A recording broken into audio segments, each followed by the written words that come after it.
오늘은 오직 성령으로 충만을 받으라, 오직 성령으로 충만을 받으라라는 제목으로 말씀을 함께 나누겠습니다.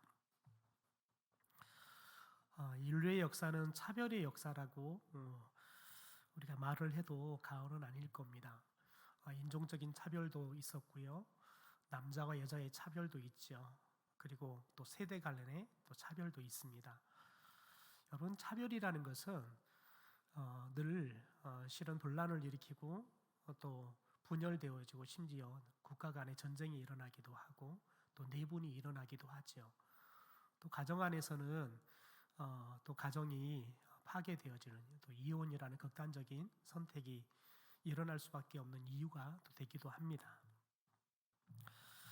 여러분, 그런데 특별히 성경을 보면 우리가 지금 사도행전을 새벽마다 말씀을 묵상하고 큐티를 하고 있는데요.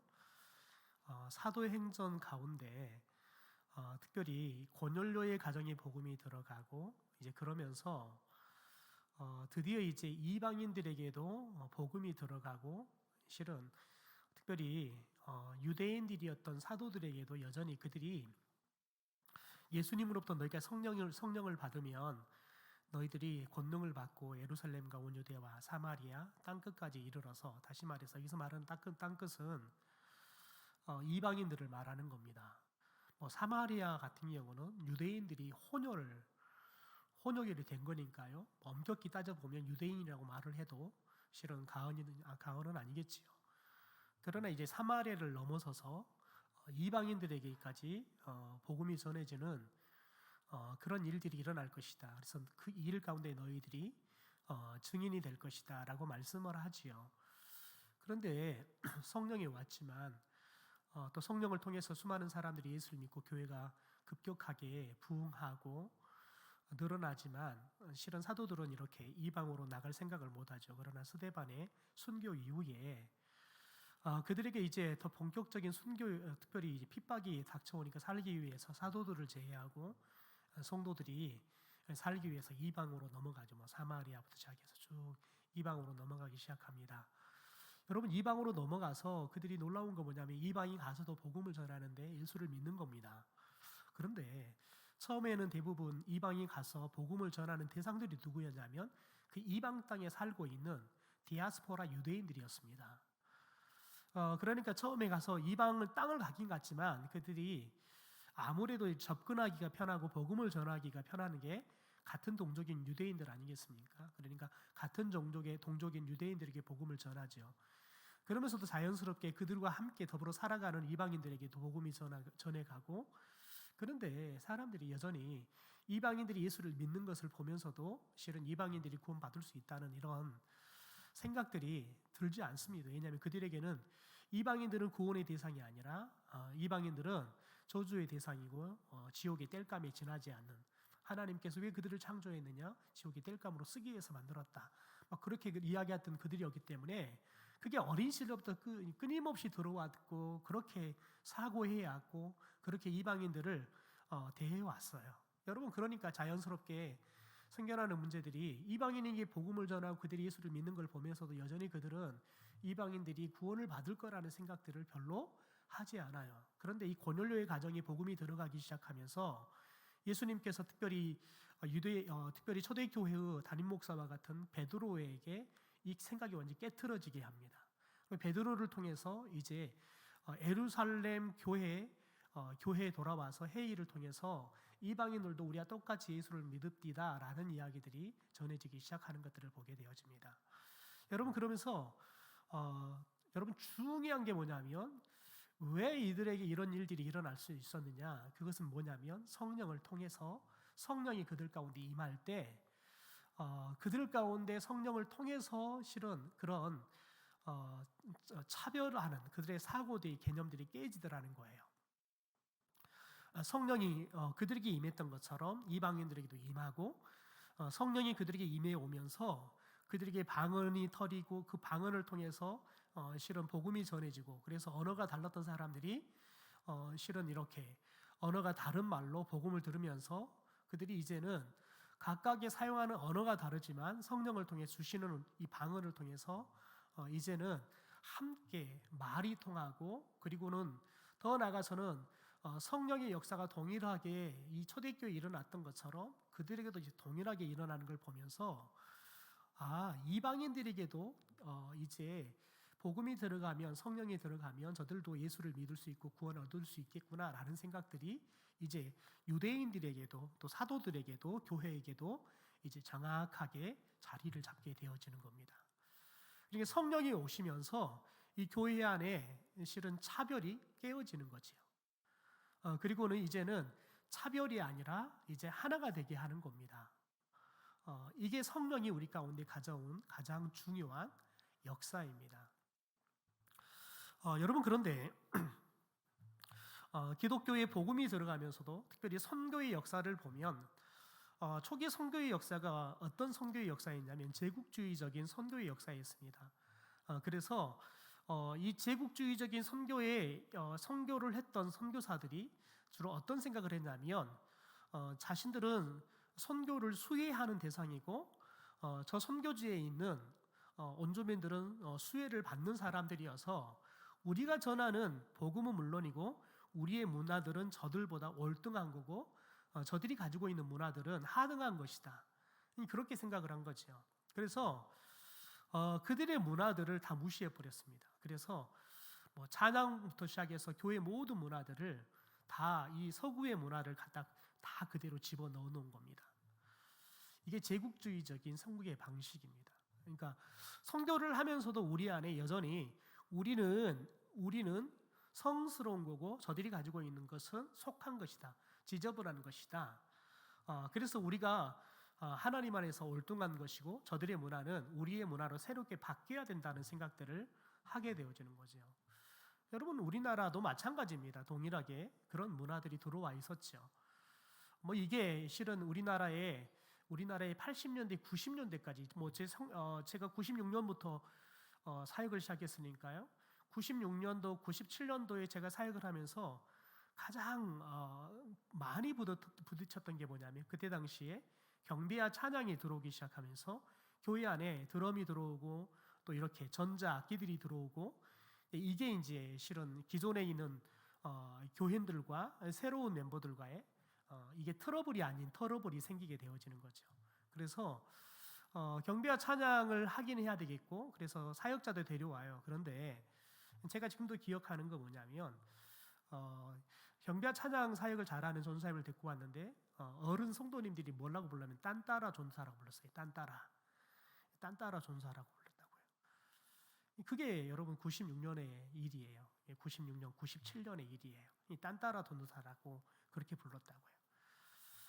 더 나가서는 여러분 우리가 그때 당시만 하더라도 여전히 교회에는 대부분 피아노, 좀 더 이제 부자 교회는 오르간, 진짜 더 부자 교회는 파이프 오르간들을 설치를 했죠.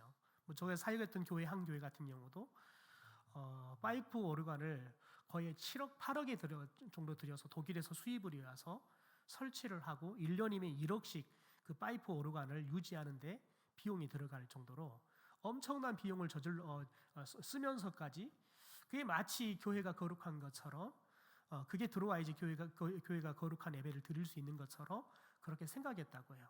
그리고는 저렇게 전자 악기들을 쓰면 저건 나이트 클럽에서나 쓰는 세상의 악기들, 또 이 드럼이 들어오는 것은 용납을 못했다고요.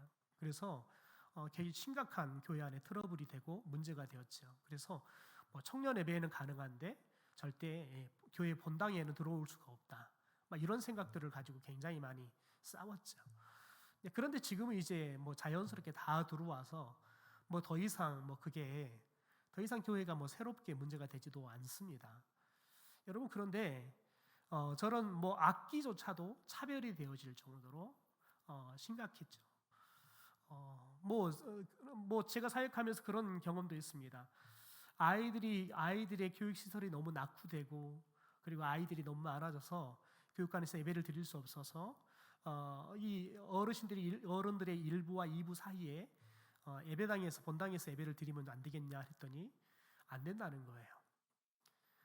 이 거룩한 본당에서 아이들 저 시끄러운 애들이 들으면 안 된다는 거예요. 예배당이 지저분해지고 아유 어떻게 애들이 함부로 들어와서 본당에 들어와서 예배 드릴 생각을 하냐고.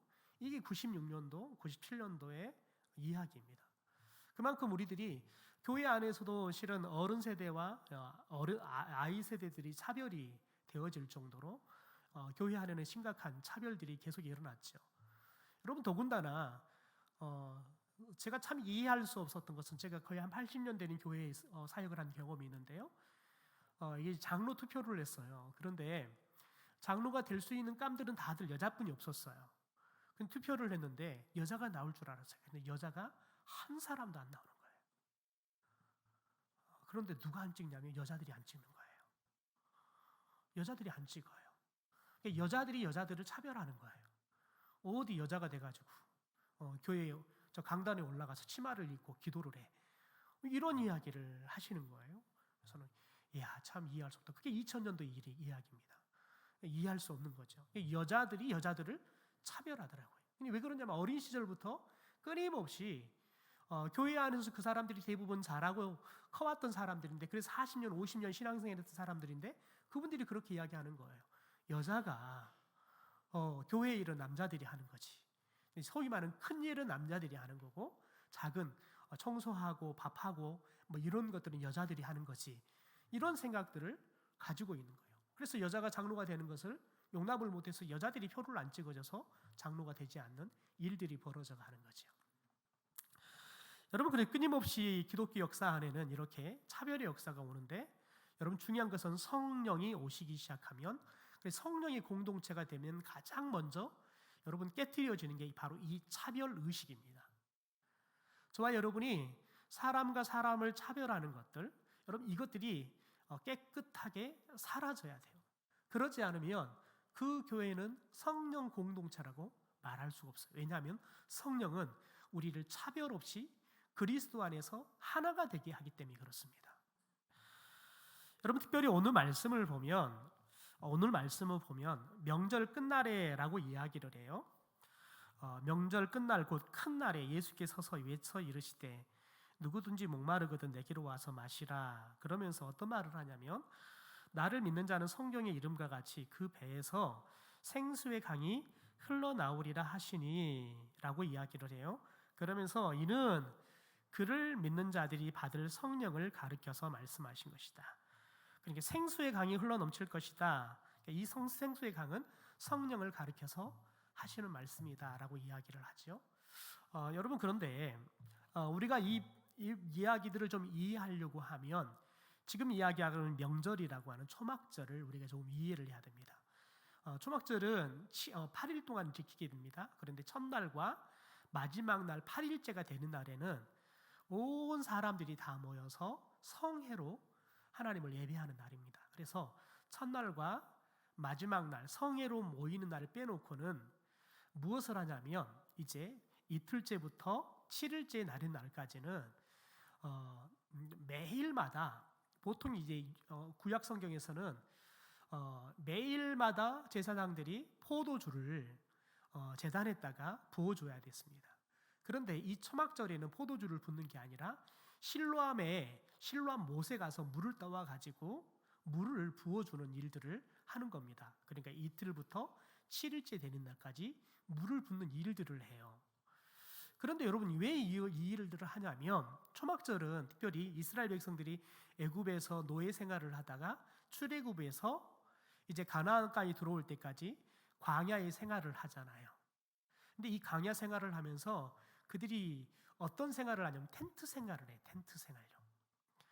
왜냐하면 계속해서 이사를 해야 되기 때문에 이사를 하기 위해서 그들에게 하나님이 텐트를 만들게 하셔서 매일 이렇게 가다가 이제 저녁이 되면 텐트를 치고 또 살고, 또 특별히 시내산 같은 경우는 꽤 오랜 시간 동안 텐트를 치면서 시내산에 머무는 시간도 있고 하지요. 그러니까 광야 생활하면 이 막사 생활을 했던 것. 그래서 초막을 짓는 겁니다. 막사를 지어요. 막사를 짓고는 이제 거기에서 생활을 하면서 무엇을 기억하냐면, 하나님이 우리를 출애굽시켰고 우리가 광야에서 이렇게 40년 동안 막사 생활을 했던 것들을 잊어버리지 않기 위해서 이 초막절을 지키는 겁니다. 그런데 실로암 못에 가서 물을 떠와서 제단에 붓게 하는 것은 무엇을 잃어버리지 않게 하기 위해서냐면, 하나님께서 이스라엘 백성들이 광야에 40년의 시간을 보낼 때 하나님께서 이스라엘 백성들이 살아갈 수 있도록 반석에서 물을 내셔서 생수로 그들을 먹이셨잖아요. 그래서 하나님께서 광야에서는 물이 없어서 그들이 죽을 수밖에 없는 환경이지만, 하나님께서 이 이스라엘 백성들에게 필요한 물들을 반석에서 물을 내셔서 먹이심으로 인해서 이스라엘 백성들이 죽지 않고 생명을 얻고 가나안 땅까지 들어갔다는 이 하나님의 은혜를 잃어버리지 않게 하기 위해서 초막절을 지키고 막사를 지어 초막절을 지키면서 동시에 하나님께서 우리를 이 반석에서 물이 나게 하셔서 광야의 속에서도 우리가 목마르지 않고 그 물을 통해서 우리가 생명을 얻고 가나안 땅에 들어가게 하셨던 하나님의 은혜를 잃어버리지 않게 하기 위해서 이렇게 실로암 못에서 특별히 이들이 6일 동안 물을 떠다가 제단에다가 바치는, 보통 2리터에서 한 3리터 정도 되는 금으로 된 주전자에다가 제사장들이 물을 떠다가 바치는 일들을, 붓는 일들을 했다는 겁니다. 여러분, 이 의식과 관련된 이야기를 오늘 지금 하고 있는 겁니다. 여러분, 그러면서 오늘 그렇게 이야기합니다. 누구든지 목마르거든 내게로 와서 마셔라 라고 이야기를 해요. 그러면서 나를 믿는 자는 성경의 이름과 같이 그 배에서 생수의 강이 흘러나오리라 하시니, 그러면서 성령을 가르쳐서 하는 것이다. 그러니까 내게 오면 너희들이 영혼에 목마르지 않도록 이 성령께서 너희들에게 생수의 강이 되게 하실 것이다 라고 이야기를 하는 겁니다. 그러면서 오늘 39절에 이렇게 말하죠. 예수께서 아직 영광을 받지 아니하셨으므로 성령이 아직 그들에게 계시지 아니하셨다. 다시 말해서 예수님이 아직 하나님의 나라의 승천하시는 영광에 들어가지 않으셔서 아직 이들에게 성령이 오지 않았다는 겁니다. 예수님께 십자가에 못 박혀 죽기 전까지는 한 6개월 정도의 지금 시간이 남아있는 그런 시점이 오늘 말씀입니다. 여러분, 그러니까 아직 예수님이 십자가에 못 박아 죽지도 않았고 부활하지도 않았고, 그리고 예수님께 승천하시고 10일 후에 성령이 오지도 않았어요. 그러니까 성령을 전혀 경험하지 않는 그런 때인데, 이 성령을 내가 너희들에게 주겠다 이 말씀을 하고 계시는 겁니다. 여러분, 그런데 이제 그 다음부터 이 말씀을 들었던 무리들이, 예수님의 이 말씀을 듣고 사람들이 이제 논쟁을 합니다. 그래서 43절에 보면 예수로 말미암아 무리 중에서 쟁론했다라고 이야기를 해요. 그런데 사람들이 이 말을 듣고 난 다음에 이제 이렇게 사람들이 나누어집니다. 두 파로 특별히 나누어지는데, 예수님을 선지자나 그리스도라고 말하는 사람이 있고요, 아니면 오늘 41절에 보니까 예수님이 그리스도가 아니다, 예수님을 전혀 믿지 않는 사람으로 이렇게 크게 두 파로 나누어지고 있는 것들을 보게 되어집니다. 여러분, 그런데 특별히 오늘 말씀에 보면 여러분, 이렇게 예수님이 선지자다 그리스도다고 믿는 사람들로 이렇게 나누고요, 예수님은 그리스도가 아니다 라고 말하는 사람들이 이렇게 나누어지는 걸 봐요. 여러분, 그런데 중요한 건 뭐냐면, 오늘 이 말씀에 보면 예수님께서 그리스도가 아니다 라고 이야기하는 사람들 속에서 우리가 무엇을 발견하냐면, 여러분, 우리가 크게 두 가지를 발견합니다. 하나는 지역에 대한 차별의식과 또 하나는 사람에 대한 차별의식을 이 사람들이 가지고 있는 것들을 발견하게 되어집니다.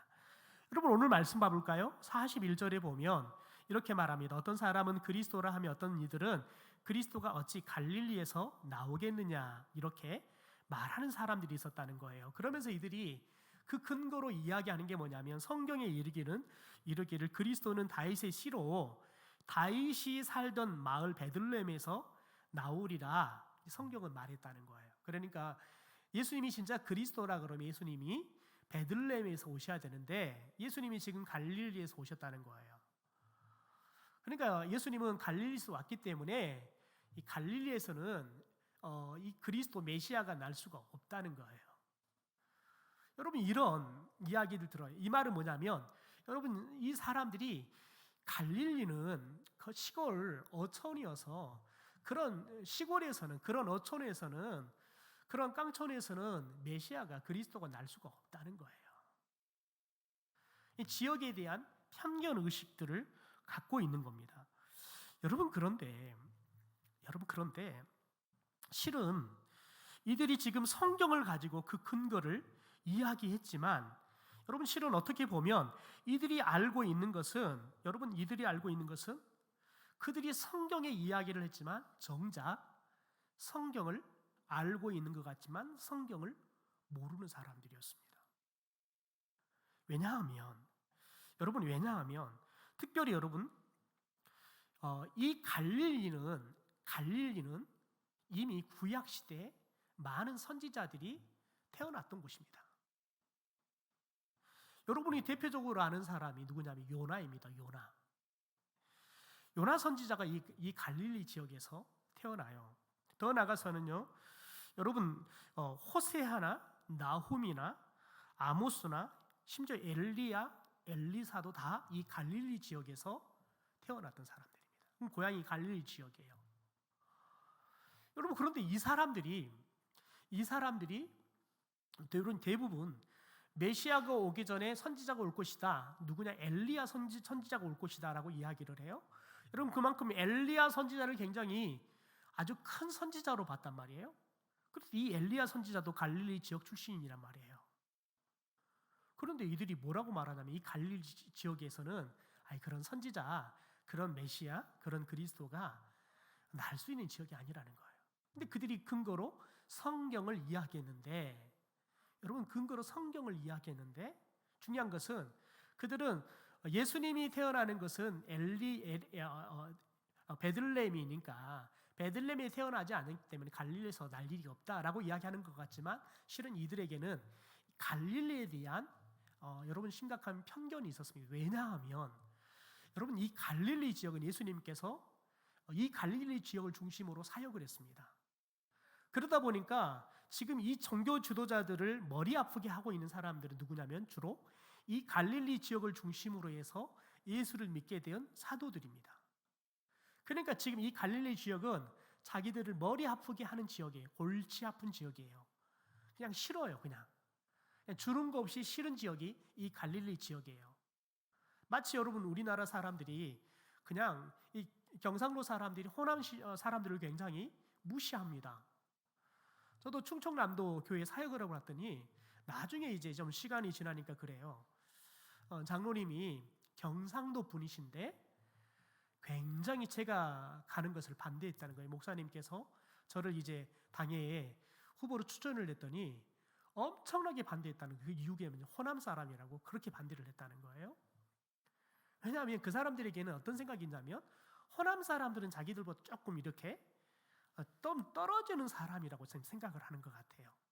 마치 우리가 동남아시아 사람들을 마치 저 사람들은 우리보다 못 살고 배운 것도 없고 막 이렇게 차별을 두듯이 뭐 그런 생각들을 한다는 느낌들을 좀 받았어요. 여러분 그런데 이게 시간이 가면서 이제 뭐 사역을 괜찮게 하네 막 이러니까 이제 저한테 와서 이제 좀 친해지니까 이제 그 이야기를 해요. 아이고 누구 장로님이요, 목사님 그렇게 반대를 하셨다고 막 그렇게 이제 저한테 이야기를 하는 거예요. 여러분 그런데 실제 그렇습니다.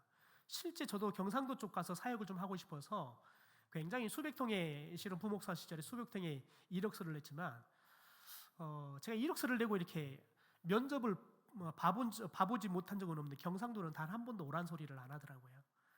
단 한 번도 오란 소리를 안 해요. 면접 기회도 주지를 않아요.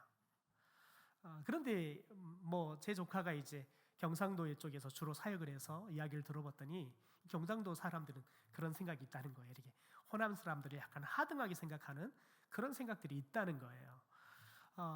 여러분 그러듯이 지금 마치 이 종교 지도자들은 이 갈릴리 지역을 그렇게 차별하고 있는 겁니다. 여러분 더 나아가서 오늘 말씀에 보면 이렇게 이야기합니다. 48절에 보면 당국자들이나 바리새인 중에, 여기서 당국자들은 산헤드린 공회의 의원들을 말하는 겁니다. 바리새인 중에 그를 믿는 자가 있느냐? 그러니까 이 사회 지도층인 산헤드린 공회 의원이나 성경에서 제대로 알고 있는 바리새인들 중에서는 예수 믿는 사람들이 없다. 그러면서 뭐라고 말하냐면 49절이 율법을 알지 못하는 이 무리는 저주를 받을 것이다 라고 이야기를 해요. 그러니까 지금 예수를 믿는 사람들, 더 나아가서는 그 앞에 보면 46절에 보니까 예수님을 잡아오라고 보냈던 아랫 사람들이 있는데, 이 사람들이 예수님을 잡으러 갔다가 예수님의 말씀을 듣고 감동을 받고 예수님을 잡아오는 것이 아니라 오히려 돌아와서 예수님을 홍보하는 사람들이 돼버리잖아요. 그래서 46절에 이렇게 말해요. 아랫 사람들이 대답하되 그 사람이 말하는 것처럼 말한 사람을 이때까지 없었습니다. 그 예수의 이야기를 들어보니까 예수님처럼 저렇게 감동스러운 말씀을 전하는 사람이 지금까지 없었습니다. 이렇게 이야기를 해요. 그랬더니 바리새인들이 뭐라고 말하면 너희도 미혹을 받아버렸냐라고 이야기를 하는 겁니다. 그러니까 예수님과 예수님 믿는 사람들, 또 예수님께 미혹을 당했다고 생각하는 자기들의 이 아랫 사람이라고 생각하는 종들이라고 생각하는 사람들은 율법을 모른다는 거예요. 율법을 모르기 때문에 저 예수를 믿는 거라는 거예요. 너희들이 하나님의 말씀을 안다 그러면 어떻게 저 예수를 메시아라고 그리스도라고 말할 수 있냐는 거예요. 너희들이 하나님의 말씀 율법을 몰라서 그렇다는 거예요. 그래서 율법을 모르고 제 예수를 믿는 너희들은 저주를 받을 것이다 라고 이야기하는 겁니다. 다시 말해서 여러분, 여기서는 지금 예수를 믿는 사람들을 예수 안 믿는 자기들보다 하등한 사람들로 보는 거예요. 자기들은 하나님의 말씀에 대해서 너무너무 잘 알아서 저 사람 메시아가 아니다는 것을 분별해서 우리는 안 믿는데, 너희들이 율법을 몰라가지고 너희들이 저 미혹의 영에 너희들이 끌려가지고 예수를 믿는 것이다. 그래서 너희들은 율법을 모르는 사람들이기 때문에 저주를 받은 사람들이다 라고 이렇게 지금 사람들을 차별하고 있는 겁니다. 여러분, 그런데 이렇게 예수를 믿는 사람들을 이렇게 차별하잖아요. 그런데 여러분, 이 일들은 계속해서 역사의 일에 멈추지 않고 계속해서 일어나고 있습니다. 특별히 우리나라도 이 코로나 이후에 특별히 예수 믿는 사람들을 마치 이 코로나를 감염시키는 숙주들처럼 생각하는 그런 느낌이 있는 것 같아요. 코로나 한참 이렇게 유행할 때는 막 교회 안에서 코로나 확진자들이 나오고 할 때는 그렇게 아예 대놓고 이야기하는 사람도 있었고, 심지어 우리 교회를 다니다가 교회를 안 다니는 사람들이 더 이제 막 앞장서 가지고 마치 교회를 다니면 숙주 노릇을 해서 코로나를 막 감염시키는, 그래서 동네에 있어서는 막 아주 그냥 나쁘고 아주 그냥 그야말로 악한 사람들처럼 이렇게 막 취급을 하고 막 무시를 했던 사람들이 있었던 것들을 기억을 해요. 여러분, 그런데 이런 일들은 끊임없이 나타나요. 여러분, 그런데 오늘 말씀에 보면 한 사람이 등장합니다. 50절에 볼까요? 그 중에 한 사람, 곧 전에 예수께 왔던 니고데모가 그들에게 말했다. 여러분, 이 니고데모는 사내들인 공회 의원이었습니다. 그런데 이 사람이 예수님을 만나러 왔잖아요. 그리고는 예수님을 이제 실은 믿게 되어지는 거죠. 그런데 여러분, 생각했어요. 지금 그들이 이야기하는 게 뭐냐면 사내들인 공회원들이나 지금 율법을 아는 이 바리새인들 중에서 예수 믿는 사람들이 있냐? 그 사람들은 율법을 아니까 아무도 예수 믿는 사람 없다. 너희들이 율법을 모르니까 예수 믿는다 그랬어요. 그런데 정작 사내들인 공회 의원인 니고데모가 딱 나서서 뭐라 그래요? 오늘 말씀에 그렇게 이야기합니다. 우리 율법은 사람의 말을 듣고 그 행한 것을 알기 전에 심판하느냐? 그러니까 율법은 그 사람이 말하는 것을 듣고 난 다음에 저 사람이 과연 말하는 게 하나님의 말씀에 어긋난 건지 그렇지 않는 것인지를 들어보고 판단을 하는데, 지금 너희들은 율법적이지도 않다는 거예요. 들어보지도 않고 너희들을 마음대로 판단하고 한다는 거예요. 그러니까 정작 자기들이 율법적이다고, 우리는 하나님의 말씀에 대해 너무너무 잘 알아서 우리는 하나님의 말씀대로 저를 판단하고 안 믿는데, 너희들이 율법을 몰라서 예수를 믿는다고, 그래서 너희들 율법을 몰라서 예수 믿기 때문에 저주 받을 거라고 이렇게 퍼부은데, 니고데모가 정작 뭐라고 말하냐면 율법 모르는 건 너희들이라는 거예요. 왜냐하면 율법은 말을 들어보고 난 다음에 판단하고 심판하라고 이야기하는데 들어보지도 않고, 너희들이 율법 안다 그러는데 율법에서는 말을 들어보고 난 다음에 심판하라고 그러는 너희들은 그렇지도 않는다는 거예요. 그래서 그들이 선택적으로 자기들이 필요에 의해서 율법을 선택하고 그 율법을 가지고 실은 공격하는 무기로 삼는, 마치 여러분 사이비 이단들이 여러분 가진 아주 굉장히 중요한 특징을 이 바리새인들이 보이고 있는 것을 니고데모가 고발하고 있는 것들을 보게 되어집니다. 여러분, 그런데 보십시오. 이렇게 이야기합니다. 52절에 여러분 이 말을, 니고데모 이야기를 듣더니 뭐라고 말하자면 52절에 그들이 대답하되 이르되 너도 갈릴리에서 왔느냐? 찾아보라. 갈릴리에서는 선지자가 나지 못했다라고 이야기해요. 여러분 생각해보세요. 갈릴리에서 그리스도가 나지 못했다, 이 말은 조금 그럴 수도 있겠다 생각할 수. 왜냐하면 예수님은 실은 갈릴리에서 태어난 게 아니지요. 베들레헴에 태어났지만 실은 많은 사람들은 예수님이 나사렛에서 자랐기 때문에 나사렛 출신이라고 알고 있었단 말이에요.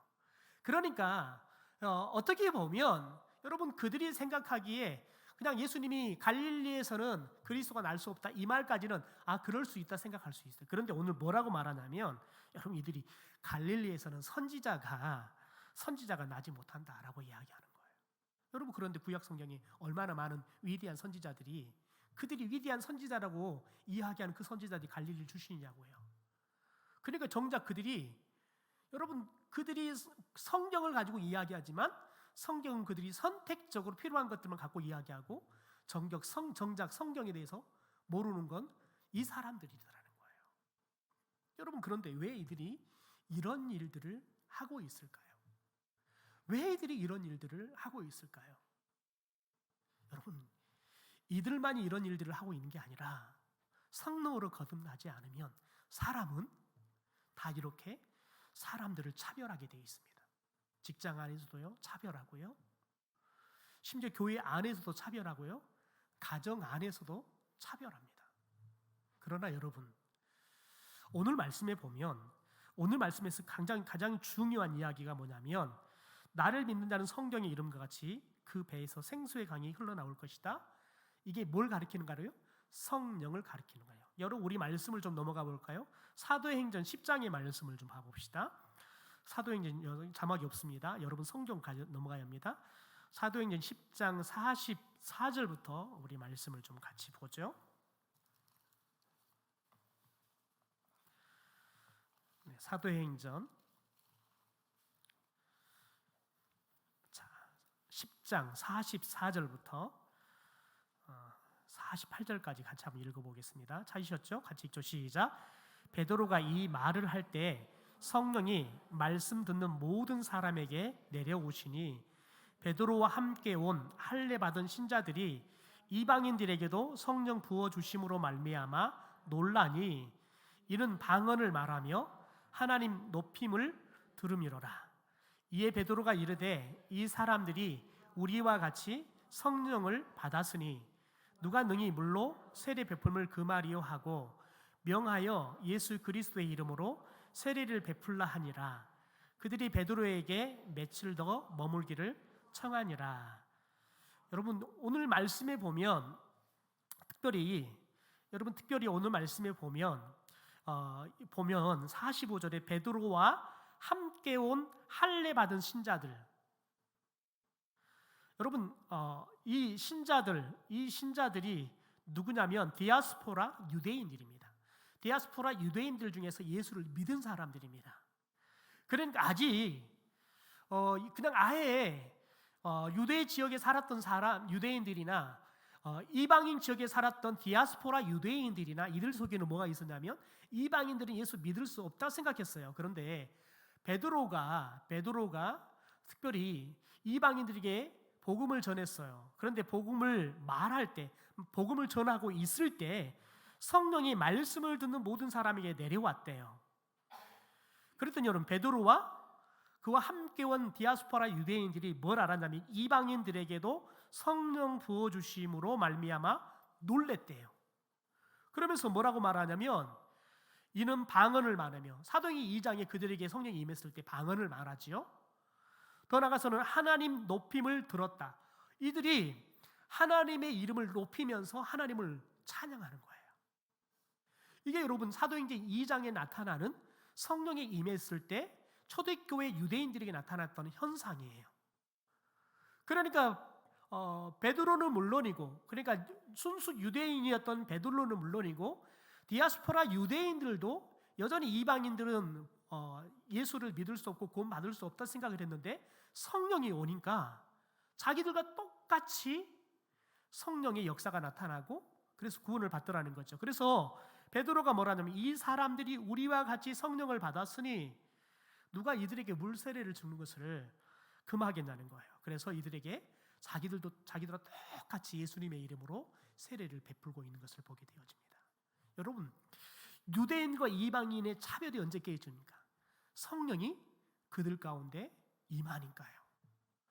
더 나아가서 성령이 말씀을 듣는 그에게 임하니까요.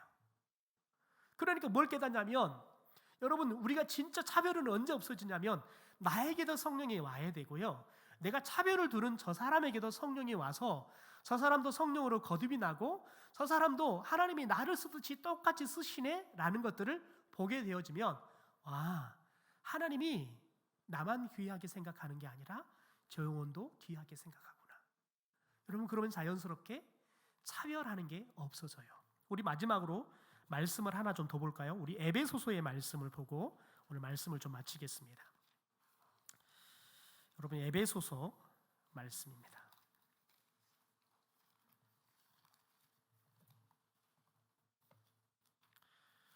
에베소서 5장의 말씀입니다.